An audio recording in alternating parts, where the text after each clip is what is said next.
Hi friends, இப்போ நம்ம Ponni சீரியலோட review தான் பார்க்க போகிறோம். வாங்க வீடியோக்குள்ளே போகலாம். இதில் ஃபஸ்ட்டு சீன்லேயே சக்தி எப்படியோ ஒரு வழியாக பொன்னி இருக்கிற இடத்த கண்டுபிடிச்சி அங்கே போய் அவங்களுக்கு தைரியம் சொன்னது மட்டும் இல்லாமல் அவங்க கூட இருந்து ஒன்றாவே அவங்களோட பிரச்சனையை சால்வ் பண்ணுற முடிவுக்கு வராங்க. அது மட்டும் இல்லாமல் சோகமாக இருக்க பொன்னியுமே சந்தோஷப்படுத்துகிற மாதிரி அவங்களோட கஷ்டத்தை எதையுமே காட்டிக்காம அவங்க பொண்ணுக்கிட்ட ரொம்பவே காமெடியாக பேசிகிட்டு இருக்கிறது மட்டும் இல்லாமல் அவங்களோட மனசை மாற்றுறதுக்காகவும் ட்ரை பண்ணிட்டு இருக்காங்க. அதுக்கும் மேலே இந்த பிரச்சனை எல்லாமே கூடிய சீக்கிரம் தீர்ந்துடும் சொல்லிட்டு ரொம்பவே பாசிட்டிவாகவும் பேசிகிட்டு இருக்காங்க. அப்போது இது எல்லாத்தையுமே கேட்டுட்டு பொண்ணி ஒரு பக்கம் ரொம்பவே சந்தோஷப்பட்டாலும் இன்னொரு பக்கம் நம்மளால சக்தி இப்படி கொஞ்சம் கூட வசதியே இல்லாத இடத்துக்கு வந்து ரொம்பவே கஷ்டப்பட்டுட்டு இருக்காங்கன்னு சொல்லிட்டு வருத்தப்பட்டது மட்டும் இல்லாமல் அதை சக்தி கிட்டேயுமே சொல்ல. ஆனால் சக்தி ரொம்பவே பெருந்தன்மையோட அதை நீயே இங்கே இருக்கல, ஏன் என்னால் இங்கே இருக்க முடியாதுன்னு சொல்லிட்டு அங்கே பொன்னி கையால் சமைச்ச சாப்பாடு சாப்பிட்டது மட்டும் இல்லாமல் பொன்னியோட அப்பாவோட ட்ரெஸ் எல்லாத்தையுமே போட்டுட்டு அங்கேயே நைட்டு தூங்க ஆரம்பிக்கிறாங்க. அதுவும் தரையில் படுத்து தூங்க. அதனால ரொம்பவே கஷ்டப்படுற பொண்ணியோ அட்லீஸ்ட் அவங்கள புழுக்கத்தில் இருந்தாவது காப்பாற்றலான்னு சொல்லிட்டு ஒரு விசிறி எடுத்து நைட் ஃபுல்லாக விசிறலான்ற முடிவுக்கு வந்தது மட்டும் இல்லாமல் அவங்க பாட்டுக்கு உட்காந்து சக்திக்கு விசிறி விட்டுட்டு இருக்க. அப்போ இதை பார்த்த சக்தியை உடனடியாக எழுந்திரிச்சு பொண்ணுக்கு விசிற ஆரம்பிக்கிறாங்க. அதுக்கப்புறமா ரெண்டு பேருமே யார் விசிறன்னு சொல்லிட்டு கொஞ்ச நேரம் சண்டை போட்டதுக்கு அப்புறமா பொண்ணு எப்படியோ சக்தியை சமாதானப்படுத்திட்டு அவங்கள தூங்க வச்சு அவங்களுக்கு இவங்க நைட்டு ஃபுல்லாக விசிறி விட்டுட்டு இருக்காங்க. சக்தியுமே அவ்வளோ புழுக்கமாக இருந்தாலும் கூட ரொம்பவே நிம்மதியாக அந்த வீட்டில் தூங்கிட்டு இருக்காங்க. ஆனால் பொண்ணுக்கு தான் சக்தி இப்படி படுற கஷ்டத்தை எப்படியாவது நம்ம சீக்கிரமா போக்கணும்னு சொல்லி யோசிக்கிறது மட்டும் இல்லாமல் நாளைக்கு ஏதாவது பண்ணி சக்தியை இந்த வீட்டை விட்டே அனுப்பிடணும்னு சொல்லிட்டு ஒரு பக்கம் ரொம்பவே யோசிச்சது மட்டும் இல்லாமல் ஏதோ ஒரு முடிவுக்கு வந்தது மட்டும் இல்லாமல் காலங்காத்தால சீக்கிரமாகவே எந்திரிச்சு வீட்டில் இருக்க எல்லா வேலையுமே பார்த்து முடிச்சுட்டு சக்திக்காக சமைச்செல்லாம் வச்சுட்டு அவங்க எந்திரிச்சதுக்கு அப்புறமா யூஸ் பண்ணுறதுக்காக தண்ணி எல்லாத்தையுமே ரொம்பவே கஷ்டப்பட்டு ரொம்ப தூரத்துலேருந்து எடுத்துகிட்டு வராங்க. அது மட்டும் இல்லாமல் கரண்ட் வரணுன்றதுக்காக காலங்காத்தாலேயே இபி ஆஃபீஸ்க்குலாம் போயிட்டு கரண்ட் பில்லெல்லாம் கட்டிட்டு எப்படியோ வீட்டுக்கு கரண்ட் வர வச்சுறாங்க. ஆனால் இப்படி பொன்னி சக்திக்காக எல்லா விஷயத்தையுமே பார்த்து செஞ்சுட்டு எப்படியாவது சக்தியை இந்த விட்டு அனுப்பலான்னு சொல்லிட்டு ஒரு பக்கம் யோசிச்சுட்டு இருக்கா. இன்னொரு பக்கமும் தூக்கத்துலேருந்து ரொம்பவே லேட்டாக இருந்துருச்சு. சக்தியோ இந்த மாதிரி பொன்னி தனக்காக ஏற்பாடு பண்ணி வச்சிருக்க எல்லா ஏற்பாடையுமே பார்த்துட்டு ரொம்பவே ஆச்சரியப்பட்டது மட்டும் இல்லாமல் பொண்ணிக்கிட்ட வந்து எதுக்காக பொன்னி எனக்காக இவ்வளோ விஷயத்தையுமே பண்ணியிருக்க, இதெல்லாம் உனக்கு கஷ்டமா இல்லையா அப்படின்னு சொல்லி கேட்க, உடனே பொன்னியும் உங்களுக்காக வேலை செய்ய எனக்கு என்ன கஷ்டம், நீங்கள் தான் எனக்காக அவ்வளோ வசதியான வாழ்க்கையை விட்டு இங்கே வந்து கஷ்டப்பட்டுட்டு இருக்கீங்க. அதை பார்க்கும்போது தான் எனக்கு எல்லாத்துலேயுமே ரொம்ப பெரிய கஷ்டமா இருக்கு. அதனால சக்தி தயவு செஞ்சு நீங்கள் உங்களோட வீட்டுக்கு போயிடுங்களேன், என்னால் இங்கே தனியாகவே வாழ முடியும். ஏன்னா நான் தனியாக இருந்தே பழக்கப்பட்டவ தானே. அது மட்டும் இல்லாமல் எப்படினாலும் ஒரு நாள் இல்லைன்னா ஒரு நாள் என் மேலே எந்த தப்பு இல்லைன்னு சொல்லிட்டு நீங்கள் வேணா பாருங்களேன், ஒரு நாள் இல்லைன்னா ஒரு நாள் கண்டிப்பாக ஜெயாத்தை என்னை கூப்பிடுறதுக்காக வருவாங்க. ஸோ நான் அது வரைக்கும் அவங்களுக்காக வெயிட் பண்ணுறேன். நீங்கள் ஆனால் வேற எதை பற்றியும் தயவு செஞ்சு கவலைப்படாமல் நான் செஞ்சு வச்சிருக்க சாப்பாடை மட்டும் சாப்பிட்டுட்டு இங்கேருந்து கிளம்பி போங்களேன் அப்படின்னு சொல்ல, உடனே இதை கேட்டுட்டு சக்தியோ சிரிச்சுக்கிட்டே எனக்கு எல்லா விஷயத்துலையுமே இவ்வளோ கஷ்டத்துலையுமே நீ எப்படி இவ்வளோ தைரியமாகவும் தன்னம்பிக்கையாகவும் பேசுறன்றது ஆச்சரியமா இருக்கு. அது மட்டும் இல்லாமல் நீ இவ்வளோ கஷ்டத்தில் இருக்கும்போது நீ என்னடானா என்னோட கஷ்டத்தை பற்றி யோசிச்சு இப்படியெல்லாம் பேசி கவலைப்பட்டுட்டு இருக்க. அதனால தான் எனக்கு ஒன்று ரொம்பவே பிடிச்சிருக்குன்னு சொல்கிறாங்க. உடனே இதை கேட்டுட்டு சக்தி தன்னை பிடிச்சிருக்குன்னு சொன்ன உடனே ஒரு நிமிஷம் ஸ்ரீயா ஃபீல் பண்ணது மட்டும் இல்லாமல் இல்லை சக்திக்கு நார்மலாக தான் தன்னை பிடிச்சிருக்குன்னு சொல்லிட்டு அப்படியே ரியலைஸ் பண்ணிட்டு சக்தி கிட்ட மறுபடியுமே அவங்கள ஊருக்கு போக சொல்றதுக்காக பேசுறதுக்காக போறாங்க. ஆனால் அதுக்கு முன்னாடி பொண்ணு என்ன சொல்ல வர்றாங்கன்றதை புரிஞ்சுக்கிட்ட சக்தியோ நீ என்ன சொன்னாலும் என்ன சமாதானப்படுத்த முடியாது, நான் கண்டிப்பாக உன் மேலே எந்த தப்பு இல்லைன்றதை என்னோட அம்மாவுக்கும் என்னோட குடும்பத்துக்கும் நிரூபிக்கிறது மட்டும் இல்லாமல் யார் உன் மேலே இவ்வளோ பெரிய பழியை போட்டாங்கன்றதோ அதே சமயம் அந்த வீடியோவை எடுத்த உண்மையான குற்றவாளி யாருன்றதையும் கண்டுபிடிச்சு கூடிய சீக்கிரம் அவங்களுக்கு சரியான தண்டனையை கொடுத்துட்டு அதுக்கப்புறமா உன்னை ரொம்பவே மரியாதையோட மறுபடியுமே அந்த வீட்டுக்கு கூட்டிட்டு போக போறேன். அது மட்டும் இல்லாம அது வரைக்கும் நான் கண்டிப்பா அந்த வீட்டுக்கு நான் போகவும் மாட்டேன், நீ இல்லாம வேற எங்கேயும் நான் தங்கறதாவும் இல்லை, நீ எங்க இருக்கியோ அங்கதான் நானும் இருப்பேன் அப்படின்னு சொல்லிட்டு சரி ஏற்கனவே காலையில ரொம்ப நேரம் தூங்கிட்ட போய் நான் என்னோட வேலையை ஆரம்பிக்கணும்னா முதல்ல போய் ரெடி ஆயிட்டு வந்துடுறேன்னு சொல்லிட்டு குளிக்கிறதுக்காக கிளம்பி போறாங்க. ஆனா அப்போ சக்தியை தடுத்து நிறுத்துற பொண்ணையோ மனசுக்குள்ளேயே சக்தி கிட்ட இப்ப நம்ம என்ன சொன்னாலும் அவங்க கேட்க மாட்டாங்க, அதனால அவங்கள வேற ஒரு வழியில தான் சரி பண்ணணும்னு சொல்லி யோசிச்சு பார்த்துட்டு அவங்க சக்தி கிட்ட இந்த மாதிரி நீங்க இப்போ தேவையில்லாத பிரச்சனையில தலையறீங்களோ தோணுது, முதல்ல இருக்கிற பெரிய பிரச்சனையே அந்த தூயநாதன் தான். அந்த தூயநாதனால அத்தைக்கு எவ்வளோ பெரிய கஷ்டம் வந்திருக்கு. அது மட்டும் இல்லாம அந்த கஷ்டத்தால அத்தை ஒவ்வொரு நாளும் எவ்வளோ கஷ்டப்பட்டுட்டு இருக்காங்கன்றது உங்களுக்கே தெரியும். அதனால இந்த சமயத்துல நீங்க அத்தைக்கு துணையாக தான் ஃபர்ஸ்ட் இருக்கணும். அது மட்டும் இல்லாம முதல்ல நீங்க அத்தையோட பிரச்சனையை தீர்த்து வைங்க, அதுக்கப்புறமா என்னோட பிரச்சனையை பார்த்துக்கலாம். ஏன்னா என்னால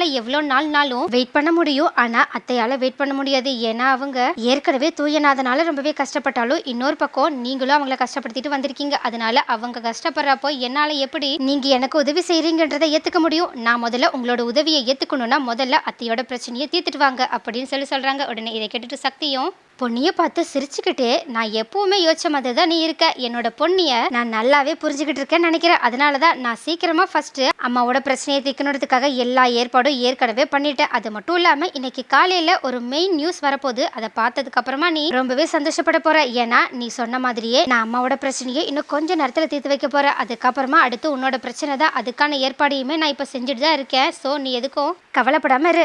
அப்புறம் இன்னொரு விஷயம், நான் இப்போ உடனே குளிச்சுட்டு வந்துடுறேன். ஏன்னா குளிச்சுட்டு வந்ததுக்கு அப்புறமா தான் டைம் கரெக்டா இருக்கும் அந்த நியூஸை நம்ம 2 பேரும் சேர்ந்து பாக்குறதுக்கு அப்படின்னு சொல்லிட்டு சக்தி குளிச்சு ரெடி ஆகிறதுக்காக அங்கிருந்து கிளம்பி போறாங்க. ஆனா இப்படி சக்தி சொல்லிட்டு போனதை கேட்ட பொன்னையோ, இவங்க என்ன சொல்லிட்டு போறாங்க, அத்தையோட பிரச்சனைய இன்னும் கொஞ்ச நேரத்துல தீர்க்க போறாங்களா, அப்படி என்னதான் நடக்க போகுது, அது மட்டும் இல்லாம துயநாதனை பத்தி இவங்க எப்படி நியூஸ்ல சொல்ல போறாங்க, ஒருவேளை துயநாதனோட உண்மையான முகத்தை நிரூபிக்கிறதுக்காக சக்தி வேற ஏதாவது பண்ணியிருந்திருக்காங்களா என்ன அப்படின்னு சொல்லி யோசிச்சு பார்த்துட்டு சக்திக்காக என்னதான் நடக்க போகுதுன்னு சொல்லிட்டு ரொம்பவே ஆர்வமா பொன்னி வெயிட் பண்ணிட்டு இருக்க. ஆனா இன்னொரு பக்கமும் இந்த மாதிரி சக்தி தாமால கொஞ்சம் கூட நம்பிக்கையே இல்லாம பொன்னியை தேடி தன்னை இந்த மாதிரி இக்கட்டான சூழ்நிலையில கூட தனியா தவிக்க விட்டுட்டு தன்னோட பையன், அதுவும் நம்ம இவ்வளோ அன்பு வச்சிருந்த நம்மளோட பையன் அந்த பொன்னிக்காக போயிட்டானேன்னு சொல்லிட்டு ரொம்பவே வருத்தத்தோட ஜெயா இருக்கிறது மட்டும் இல்லாம துயனாதனால நம்ம இன்னும் எவ்வளவுதான் அவமானப்பட போறோம்னு தெரியல. அவனோட துயரூபம் மட்டும் மத்தவங்களுக்கு தெரிஞ்சா, அதுவும் அந்த கேவலமான கேரக்டர் மட்டும் மத்தவங்க பார்த்தாங்கன்னா கண்டிப்பா நான் எதுக்காக அவனை அப்படி சொன்னன்றதை எல்லாரும் புரிஞ்சுக்கிறது மட்டும் இல்லாம எனக்கு கொடுத்திருக்க ரெட் கார்டையுமே எடுக்க வாய்ப்பு இருக்கு. அதுக்கும் மேல பொதுமக்களுமே எனக்கு முழுசா சப்போர்ட் பண்ண வாய்ப்பு இருக்கு. ஆனா எப்படி நான் அந்த துயநாதனை பத்தி எல்லார்கிட்டயுமே ஆதாரத்தோட சொல்ல போறேன்னு தெரியல. அது மட்டும் இல்லாம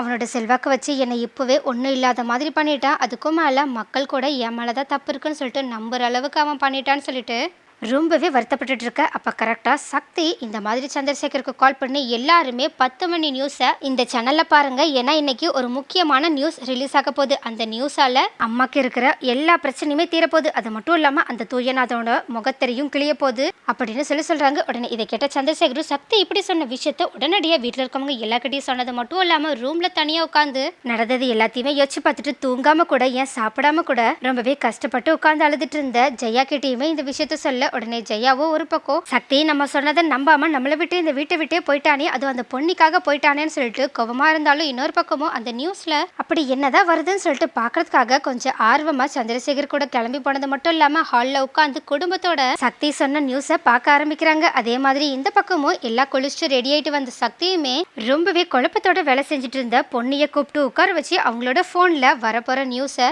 காட்ட ஆரம்பிக்கிறாங்க. அது மட்டும் இல்லாம சக்தி சொன்னதுனால ஏற்கனவே ஆர்வமா இருந்த பொன்னியும் அந்த நியூஸ்ல என்னதான் வருதுன்னு சொல்லிட்டு பார்த்துட்டு இருக்க. இந்த பக்கம் ஜெயாவும் அவங்களோட குடும்பத்துல இருக்கவங்களும் அதே ஆர்வத்தோட பார்த்துட்டு இருக்காங்க. அப்ப கரெக்டா சக்தி எதிர்பார்த்த அந்த நியூஸ் டிவில பிளே ஆக ஆரம்பிக்குது. ஏன்னா அந்த நியூஸ்ல திடீர்னு பரபரப்பு செய்திகள்னு சொல்லி போட்டுட்டு துயநாதனோட போட்டோவையும் அதே சமயம் பக்கத்துல ஒரு பொண்ணோட வாய்ஸையுமே காட்ட ஆரம்பிக்கிறாங்க. அது மட்டும் இல்லாம அந்த வாய்ஸ் முதல்ல ஜெயா மேடம் சொன்னது எல்லாமே உண்மைதான், துயநாதனால நானுமே பாதிக்கப்பட்டிருக்கேன்னு சொல்லிட்டு துயநாதனால அவங்க என்னென்ன கஷ்டத்தை அனுபவிச்சாங்கன்னு சொல்லிட்டு எல்லாத்தையுமே சொல்ல ஆரம்பிக்கிறது மட்டும் இல்லாம என்னால உங்களுக்கு என்னோட முகத்தெல்லாம் ரிவீல் பண்ணி காட்ட முடியாது, ஆனா நான் கண்டிப்பா ஒரு பாடகிதான்றதை உங்ககிட்ட சொல்ல முடியும். அதுக்கும் மேல துயநாதன் இண்டஸ்ட்ரியில மிகப்பெரிய ஆளா இருக்கனால நான் அவங்க கூட பாடணுன்ற காரணத்துக்காக அவங்க கூட சான்ஸ் கேட்டு போகும்போதுதான் அவங்க இந்த மாதிரி என்கிட்ட ரொம்பவே மோசமான முறையில நடந்துக்கிட்டாங்க. அது மட்டும் இல்லாம ஜெயா மேடம் சொன்னது அத்தனையுமே உண்மை. அவங்க என்கிட்ட மட்டும் கிடையாது, இந்த மாதிரி அவங்க கிட்ட சான்ஸ் கேட்டு போற எல்லா பொண்ணுங்க கிட்டயுமே அவங்க அப்படிதான் நடந்துக்கிறாங்க. அவங்க ஒரு கேவலமானவங்க அப்படின்னு சொல்லிட்டு துயநாதனை பத்தி ரொம்பவே மோசமான முறையில சொல்லிட்டு இருக்காங்க. அது மட்டும் இல்லாம தான் சொல்றது எல்லாமே உண்மைன்னு அந்த வாய்ஸ்ல சொல்றாங்க. அதுக்கும் மேல தயவு செஞ்சு இண்டஸ்ட்ரியில ஜெயா மேடம்க்கு கொடுத்த ரெட் கார்டை நீக்கிட்டு அதை அந்த பொறுக்கி தூயநாதனுக்கு கொடுங்க. அவனுக்கெல்லாம் பாடுற தகுதியே கிடையாது, அவனுக்கு வேணா திறமை இருக்கலாம், ஆனா அவன் ரொம்பவே கேவலமானவன். அவனோட கேரக்டரும் அவ்வளோ மோசமானதுதான். அது மட்டும் இல்லாம அவன் யாரையாவது பழி வாங்கணும்னு நினைச்சிட்டான் அவன் எந்த எல்லைக்கு வேணாலும் போவான். அதனாலதான் இப்ப கூட அவனோட இண்டஸ்ட்ரியில இருக்க இன்ஃபுளுன்ஸை பயன்படுத்தி ஜெயா மேடம் இவ்வளவு கஷ்டப்படுத்திட்டு இருக்கிறது மட்டும் இல்லாம ரசிகர்களையுமே தூண்டி விட்டுட்டு இந்த மாதிரி வேலையை பார்த்துட்டு இருக்கான். அதுக்கும் மேல இந்த மாதிரி ஆளு இன்னுமே இண்டஸ்ட்ரியில இருந்தா கண்டிப்பா என்ன மாதிரி திறமையா இருக்கிற பொண்ணுங்க கூட அவனால ரொம்பவே பாதிக்கப்படுவாங்க. ஏன்னா நானும் ரொம்பவே மென்டலா அவனால பாதிக்கப்பட்டிருக்கேன். அது மட்டும் இல்லாம அவனால தான் நான் இப்போ ட்ரீட்மெண்ட்ல எடுத்துட்டு தெரப்பி செக்ஷன்ல எனக்கு போயிட்டு இருக்கேன்னு சொல்லிட்டு ரொம்பவே மோசமா அந்த துயநாதனை பத்தி சொல்லிட்டு இருக்காங்க. அப்ப இது எல்லாத்தையுமே கேட்டுட்டு அந்த டிவி ஆங்கருமே அந்த பொண்ணு கிட்ட இந்த மாதிரி நீங்க துயநாதனை பத்தி இப்படி சொல்றதை எங்களால கொஞ்சம் கூட நம்ப முடியல. அது மட்டும் இல்லாம நீங்க யாருன்னு கூட எங்களுக்கு தெரியல, உங்களோட வாய்ஸ் கூட எங்களுக்கு சேஞ்ச் ஆகி தான் வந்திருக்கு. அதுக்கும் மேல ஒருவேளை நீங்க அந்த ஜெயா மேடம் அனுப்பி வச்ச ஆளா கூட இருந்திருக்கலாம்ல, அவங்களுக்காக நீங்க இப்படி ஏமாத்த கூட செஞ்சிருக்கலாம்ல. ஏன்னா துயநாதனுக்கு எதிராக உங்ககிட்ட ஏதாவது ஆதாரம் இருந்தா முதல்ல அதை காமிங்க, அதுக்கப்புறமா நீங்க சொல்றதை நம்ப ஆரம்பிக்கிறோம். ஏன்னா இந்த மாதிரி அவ்வளோ பெரிய ஆளை நீங்க இப்படி தப்பா பேசும்போது எங்களால ஆதாரம் இல்லாம அதை நம்ப முடியாதுன்னு சொல்ல உடனே அந்த பொண்ணு நீங்க இப்படி கேட்பீங்கன்னு எனக்கு ரொம்ப நல்லாவே தெரியும். அதனாலதான் நான் அந்த தூயநாதன் என்கிட்ட பேசின எல்லாத்தையுமே ரெக்கார்ட் பண்ணி வச்சிருக்கேன்னு சொல்லிட்டு அவங்க 2 பேரும் பேசினது எல்லாத்தையுமே ரெக்கார்டிங்கோட போட்டு காட்டுறாங்க. அதுல தூயநாதன் அந்த பொண்ணு கிட்ட ரொம்பவே மோசமா பேசினது எல்லாமே ரெக்கார்ட் ஆயிருக்கு. அப்போ இந்த மாதிரி தூயநாதனோட வாய்ஸை கேட்ட அந்த டிவி ஆங்கருமே ரொம்பவே ஷாக் ஆனது மட்டும் இல்லாம இதை எங்களால சுத்தமா நம்ப முடியல.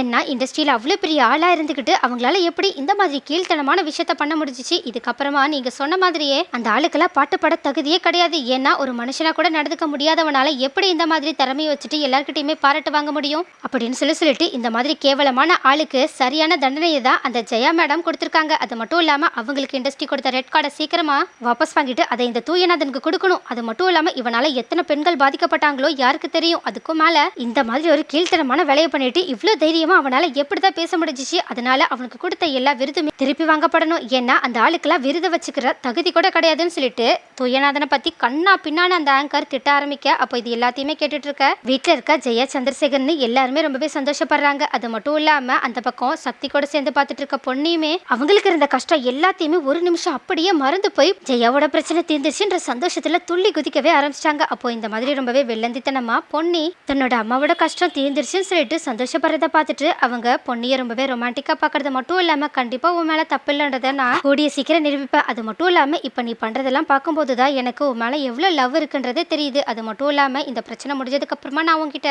ரொம்பவே ஓப்பனா என்னோட மனசுல இருக்கிறது எல்லாத்தையுமே சொல்லணும்னு ஆசைப்படுறேன்னு சொல்லிட்டு ரொம்பவே ரொமான்டிக்கா பொண்ணியை பார்த்து சிரிச்சிட்டு இருக்காங்க. ஆனா பொண்ணிய ரொம்பவே குழந்தைத்தனமா ஜெயோட பிரச்சனை எல்லாமே தீர்ந்துச்சுன்னு சொல்லிட்டு ரொம்பவே எக்ஸைட் ஆகி சக்தி கிட்ட ரொம்பவே சந்தோஷமா பேசிட்டு இருக்காங்க. அதே மாதிரி இந்த பக்கமும் நியூஸை பார்த்த ஜெயாவும் ரொம்பவே சந்தோஷமா ஆனந்த கண்ணீரோட எப்படியோ நான் அந்த துயநாதனை பத்தி எந்த தப்பான விஷயத்தையுமே பரப்பலன்றது இப்ப எல்லாருக்குமே புரிஞ்சிருக்குள்ள. அது மட்டும் இல்லாம என்ன இதுக்கப்புறமா எல்லாருமே புரிஞ்சுப்பாங்கன்னு சொல்லிட்டு கண்ணீர் விட்டு சந்திரசேகர் கிட்ட சொல்ல உடனே சந்திரசேகரும் ஆமா ஜெயா நீ தான் தப்பு பண்ணல, கண்டிப்பா உன்னோட பிரச்சனை தீர்ந்துரும், நான் ஏற்கனவே சொன்னல, அதனாலதான் பாரு இப்போ சக்தியால உன்னோட பிரச்சனை எல்லாமே தீர்ந்துருக்குன்னு சொல்றாங்க. உடனே இதை கேட்டு ரொம்பவே ஷாக்கான ஜெயாவும் என்ன இது எல்லாத்துக்கும் காரணம் சக்தியா அப்படின்னு சொல்லி கேட்க உடனே சந்திரசேகரும் ஆமா ஜெயா சக்தி தான் அந்த துயநாதனால பாதிக்கப்பட்ட ஒரு பொண்ணை சந்திச்சு இந்த மாதிரி ஒரு விஷயத்தையே அவன் பண்ண வச்சான். அது மட்டும் இல்லாம அந்த பொண்ணு கிட்ட துயநாதனுக்கு எதிராக ஆதாரம் இருக்குன்றது தெரிஞ்சுக்கிட்டதுக்கு அப்புறமா தான் அவன் லைவா டிவியில இதை பத்தி பேச அந்த பொண்ணை சம்மதிக்க வச்சிருக்கான். அது மட்டும் இல்லாம துயநாதனை பத்தின உண்மை இப்ப வெளியே வந்ததுக்கு அப்புறமா கண்டிப்பா அவங்க யாரும் உன்னை எதுவுமே சொல்ல மாட்டாங்கன்றது சக்திக்கு நல்லாவே தெரியும். அதுக்கும் மேல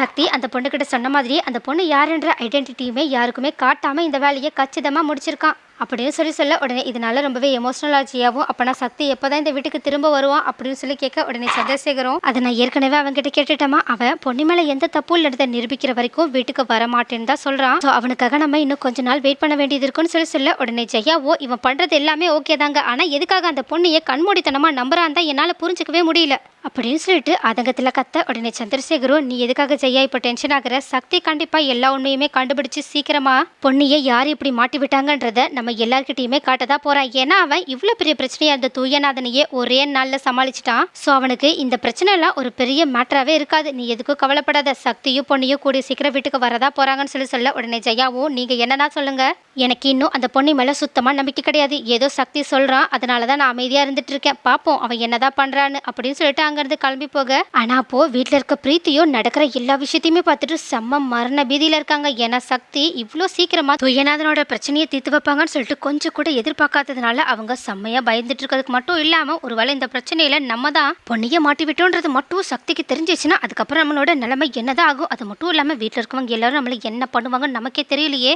அப்படின்னு சொல்லி யோசிச்சு பார்த்துட்டு எப்படியாவது சக்திக்கு பொண்ணு கூட இருக்கிறது ரொம்ப பெரிய பிரச்சனைன்றதை புரிய வைக்கணும். அது மட்டும் இல்லாம ஏதாவது பெரிய பிரச்சனையா அங்க உண்டு பண்ணி சக்தியை எப்படியாவது கூடிய சீக்கிரம் நம்ம இங்க வர வைக்கணும். அப்படி இல்லைன்னா வீட்டுல இருக்கவங்களே பயந்து போய் சக்தியை தானாவே இங்க கூட்டிட்டு வந்துடணும். அது மட்டும் இல்லாம அந்த பொண்ணைய சக்தி வெறுக்கிற மாதிரி ஏதாவது ஒரு வேலையாவது பண்ணிவிடணும். அப்படி இல்லைன்னா அவங்க 2 பேரும் ஒன்னா இருந்தாங்கன்னா கண்டிப்பா நமக்கு தான் இதுக்கப்புறமா ரொம்ப பெரிய பிரச்சனை வர வாய்ப்பு இருக்குன்னு சொல்லி யோசிச்சு பார்த்துட்டு உடனடியா அவங்களுக்கு எதிராக பிளான் பண்ணுன்றதுக்காக அவங்களோட அப்பா கிட்ட பேசுறதுக்காக பயந்துகிட்டே அங்கிருந்து கிளம்பி போறாங்க. ஆனா நடந்த பிரச்சனையால தூயநாதன் தான் ரொம்ப பெரிய பிரச்சனை சிக்கிட்டு இருக்காங்க. ஏன்னா அவங்களோட ரசிகர்கள் கூட இப்போ தூயநாதனுக்கு எதிராக நியூஸ்ல வந்த விஷயத்த பார்த்துட்டு தூயநாதன் மேலதான் தப்பு இருக்குன்னு சொல்லிட்டு புரிஞ்சுக்கிட்டு அவங்களையே எதிர்க்க ஆரம்பிச்சிட்டாங்க. அது மட்டும் இல்லாம இந்த விஷயம் தெரிஞ்ச நிறைய பொதுமக்கள் கூட தூயநாதனை இவ்வளவு கேவலமான ஆளா இருந்திருக்காங்கன்னு சொல்லிட்டு ரொம்பவே கேவலமா ஒரு பக்கம் பேசுறது மட்டும் இல்லாம இன்னொரு பக்கம் ஜெயாவுக்கு கொடுத்த ரெட் கார்டை நீக்கணும்னு சொல்லிட்டு அவங்களுமே போராட்டம் எல்லாம் பண்ண ஆரம்பிச்சிட்டாங்க. அதுக்கும் மேல மகளிர் குழுக்கள் கூட தூயநாதனுக்கு எதிராக நிறைய கேஸ போறது மட்டும் இல்லாம அவனை எப்படியாவது இண்டஸ்ட்ரியில இருந்து தூக்கி ஆகணும்னு சொல்லிட்டு அவங்க ஒரு பக்கம் தனியா போராட்டம் பண்ண ஆரம்பிச்சு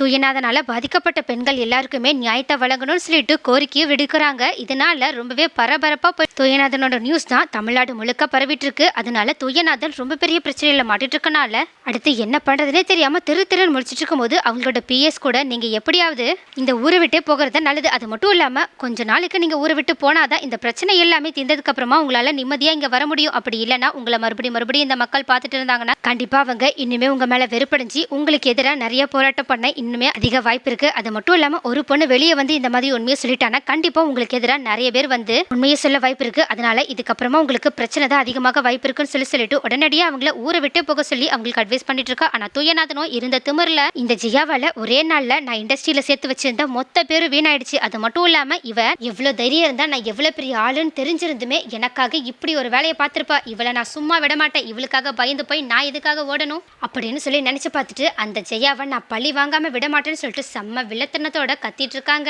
நெக்ஸ்ட் என்ன நடக்கும்? ஒரு பக்கம் சக்தி எப்படியோ ஜெயா மேல எந்த தப்பும் கிடையாது, தூயநாதன் தான் ரொம்பவே தப்பானவன்றதை நிரூபிக்கிற விதமா நியூஸ்ல எல்லாருக்கும் தெரியற மாதிரி ஒரு விஷயத்த போட்டு விட்டதுனால தூயநாதன் ஒரு பக்கம் ரொம்பவே வசமா மாட்டிக்கிட்டது மட்டும் இல்லாம இன்னொரு பக்கமும் சக்தி இந்த மாதிரி பொண்ணு மேல யாரு வீண் பழி போட்டதுன்றதை கண்டுபிடிக்கிற முயற்சியிலுமே இறங்கிட்டாங்க. அதனாலேயே இப்ப பிரீத்தி செம்ம மரண பீதியில இருக்காங்க. அதனால அவங்க இப்போ எப்படி அது பொண்ணையும் சக்தியையும் கூடிய சீக்கிரம் பிரிச்சாக்கணும், அப்படி இல்லைன்னா நம்ம மாட்டிக்க நிறைய வாய்ப்பு இருக்குன்னு சொல்லிட்டு அவங்களோட அப்பா கூட சேர்ந்து எப்பவும் போலயே ரொம்ப விக்ரம்னாலா பிளான் போட ஆரம்பிச்சிட்டாங்க. சோ இந்த பிளானை எப்படி அது சக்சஸ் பண்ணி பிரீத்தி மறுபடியுமே பொண்ணையும் சக்தியும் பிரிச்சிருவாங்களா, அப்படி இல்லைன்னா சக்தி தன்னோட தந்திரத்தால பிரீத்தி தான் இவ்வளவு பிரச்சனைக்கு காரணம்னு சொல்லிட்டு எல்லார்கிட்டயுமே உண்மையை உடைப்பாங்களா. அது மட்டும் இல்லாம இன்னொரு பக்கமும் தூயநாதனோட பிரச்சனை ஒரேடியா முடிஞ்சிருச்சுன்னு சொல்லிட்டு ஒரு பக்கம் ஜெயா சந்தோஷத்துல இருந்தா. ஆனா தூயநாதனும் ஜெயா யோசிச்சதுக்கு அப்படியே ஆப்போசிட்டா இதுக்கப்புறமா தான் நான் ஜெயாவை பழி வாங்கவே போறேன்னு சொல்லிட்டு செம்ம வில்லத்தனத்தோட இருக்காங்க. சோ அடுத்து தூயநாதனால ஜெயாவுக்கு என்னென்ன பிரச்சனைகள்லாம் வரப்போகுது, அதுல இந்த ஜெயா எப்படிதான் தப்பிக்க போறாங்க, ஒருவேளை ஜெயாக்கு இந்த தடவை சக்தி உதவி பண்ணுவாங்களா, அப்படி இல்லைன்னா ஜெயா கொஞ்சம் கூட எதிர்பார்க்காதபடி பொண்ணி அவங்களுக்காக உறுதினியா வந்து நிக்கிறது மட்டும் இல்லாம தூயநாதன் தர பிரச்சனையில இருந்து ஜெயாவை அவங்க காப்பாத்த போறாங்களா. அது மட்டும் இல்லாம அதுக்கப்புறமாவது ஜெயா பொண்ணியோட நல்ல மனசை புரிஞ்சுக்கிட்டு அவங்கள ஏத்துப்பாங்களா, அடுத்து என்னதான் நடக்க போகுதுன்றத அடுத்த வீடியோல பார்க்கலாம்.